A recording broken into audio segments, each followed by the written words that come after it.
Hey witches, I hope that you all are doing well. To continue the conversation about the Witches' Black Lent, picking up where I left off, for the Witches' Black Lent, I'm going to be working with the sin of pride, vanity, which was a sin I was drawn to work with last year, but I worked with lust instead.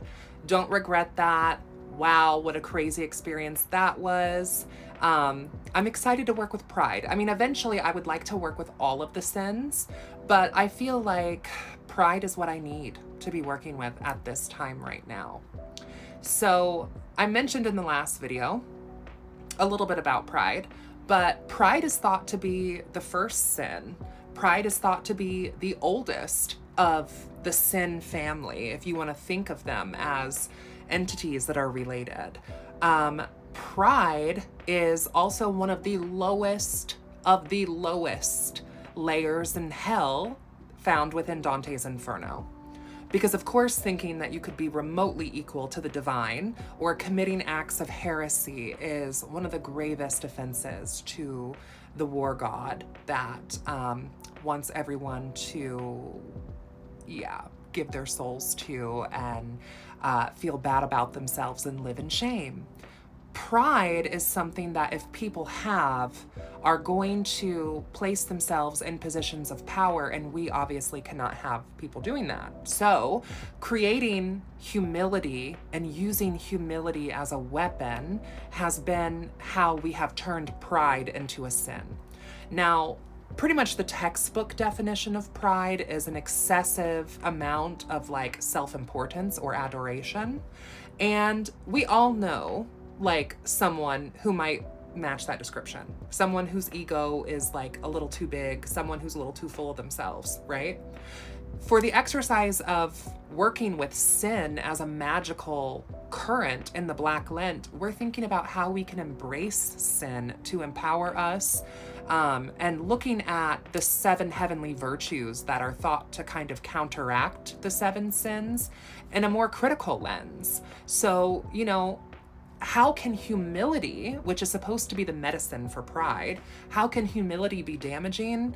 I think that there's lots of ways. Imposter syndrome, right? I think is the first thing that kind of comes to my mind when we get that voice that comes up in our head that's like, you're not good enough. Nobody cares what you have to say. You're not anyone special. Be humble. Don't be too loud. Don't take up too much space. You're not that important. That's what toxic humility can look like. For myself, as a very neurospicy queer witch, also someone who has really bad seasonal affective disorder, and this year my seasonal affective disorder has been especially heinous. January is such a hard mental health month for a lot of people. So there I go again, right? Being oh, well, I'm not anything special, right? We all deal with this. That's humility. That's toxic humility. The tea is your girl's been struggling. I know I've reached out to a few of my friends here on this app and had some private conversations, and also had some friends kind of kick my ass a little bit and be girl, get your shit together. Remember who the hell you are. And I appreciate that. I need friends like that around me, because sometimes it can be easy for me to just fall into Tartarus and forget I know my way out and just sit there and wallow in self-pity. So I need friends sometimes to remind me of who the fuck I am. So in this challenge, we're going to be working with different sort of magical activities, like making an effigy for the sin to possess, creating an incense or an oil blend, and also making a poem or an invocation, because by the end of the Black Lent, we'll have essentially made a sin ritual.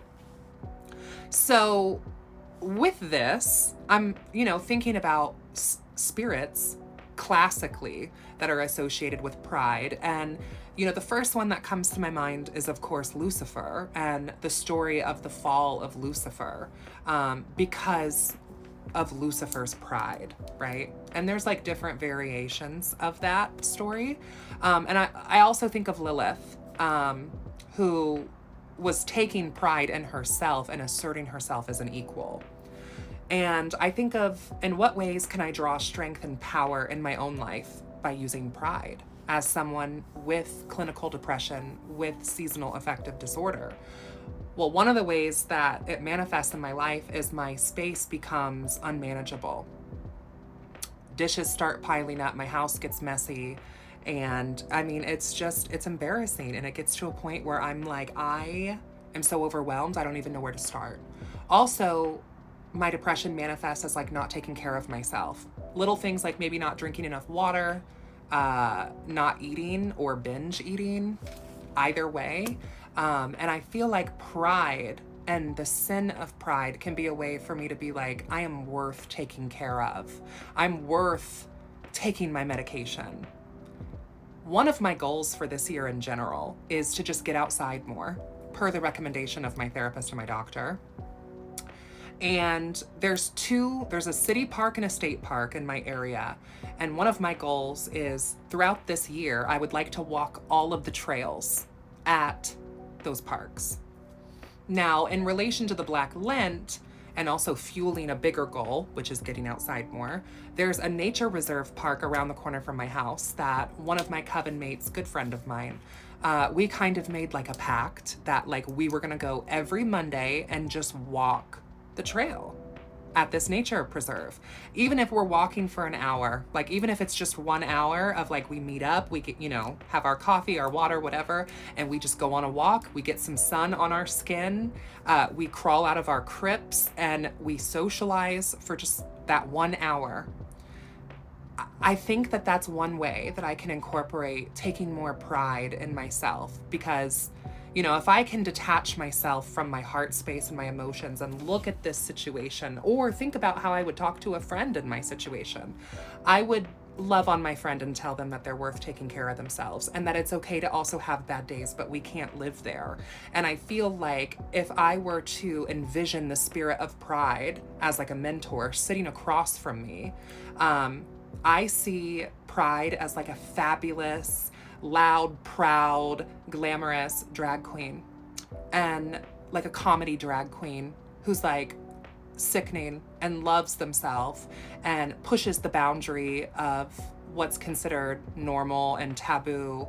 And for those of you who might know, I published a book on witchflight. Right now, I'm working on extending the Liber Spiritus, or the Book of Spirits, from the Witchflight book, and I'm including all of the 7 deadly sins into the Book of Spirits. Oh my God, I can't talk.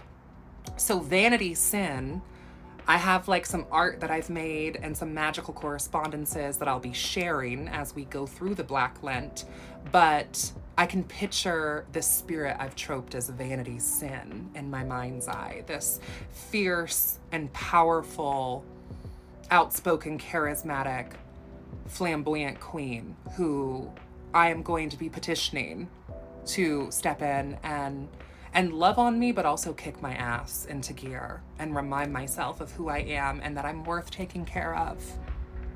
And, if these are things that you struggle with too, I invite you to come along with me. And the Black Lent can bring up some really yucky, gross feelings. And that's the point.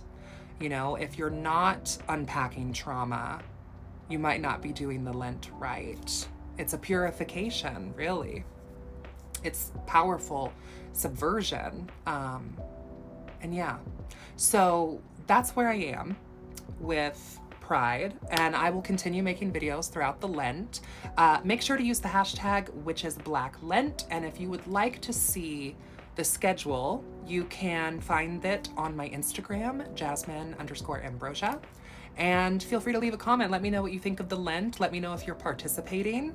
Definitely use that hashtag #WitchesBlackLent, because at the end we do a thing called Feast of Fiends, where we play a bunch of people's Black Lent videos, and it's a really fun time. So anyway, I hope that you all have a good day today, and remember to take care of yourself because you're worth it. Until next time, I'll see you all in hell.